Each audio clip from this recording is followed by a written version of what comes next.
Sir அந்த ரோட்டில் வந்து ரம்பிள் ஸ்ட்ரிப்ஸ் போட்டிருக்காங்கல்ல இந்த கோடுகள், அதை பற்றியே உங்களுடைய கருத்துக்கள் என்ன? 30 வருஷம் ஓட்டுறேன் சார் நான் வண்டி டாக்ஸி. 1% கூட அது எண்ணியை பொறுத்தளவு, எல்லாருக்கும் எப்படியே எனக்கு தெரியும், எண்ணியை பொறுத்த 1% கூட நன்மையே கிடையாது. எண்ணியை பொறுத்தளவு வண்டி தான் டேமேஜ் ஆகுது. நான் அன்றைக்கெல்லாம் பார்த்தீங்கன்னா ஒரு எமர்ஜென்சி கேஸ், ஒரு லேடியை ப்ரெக்னென்ட் லேடியை கூட்டு போன ஹாஸ்பிட்டல் சேர்க்க நான் எப்படி போவேன்? டெலிவரிக்கு எமர்ஜென்சியாக இருக்குது. இந்த கோர்ட்டில் நான் எப்படி போவேன்? நீங்களே சொல்லுங்கள். ரொம்ப அடிக்குது என்ன தடை? ஆமாம், வேகமாக போயிட முடியுமா? மெதுவாக போனாலுமே தூக்கி போடுது. அண்ணா அண்ணா அண்ணா அண்ணா பார்த்து நான் அதுக்கு மேலே எழுதிக்கேன். ஃபஸ்ட்டு கியரில் 10 ஸ்பீடில் போகுது, நான் அதுக்கு மேலே எழுதிக்கேன்.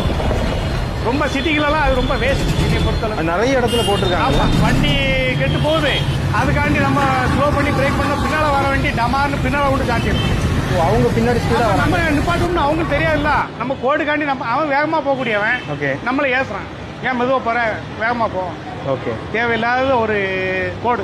வண்டி முட்டிலும் வண்டி கெடுது, ஸ்பேர் பார்ட்ஸ் எல்லாம் போகுது, பேரிங் கேரிங் எல்லாம் போகுது, புது வண்டிங்க எல்லா இடமும் சத்தம் கேட்கு எனக்கு இந்த கோட்டினால. இவ்வளோத்துக்கும் நான் வேகமாக போகிறதே இல்லை. ஃபஸ்ட் கியர் செகண்ட் கியரில் போய் இவ்வளோ சத்தம், வீல் பேரிங் எல்லாம் போகுது வைக்குது. ஒரு எமர்ஜென்சியாக பேஷண்ட்டு யாரும் கூட்டு போக முடியல. நாங்கள் டாக்ஸி ஹாஸ்பிட்டலுக்கு கூட்டு வர போகிறாங்க, அவங்களையும் வேகமாகவும் கூட்டு போக முடியல. Okay, okay. நிப்பாட்டி நான் என்னைக்கு போகிறது ஹாஸ்பிட்டலுக்கு? ஓகே, ஒரு ஹார்ட் பேஷண்ட்டை கூட்டு போகிறோம்னா எமர்ஜென்சியாக ஃபஸ்ட் எய்ட் பண்ணி நான் கூட்டு போவேன். இந்த கோர்ட்னாலே அவங்க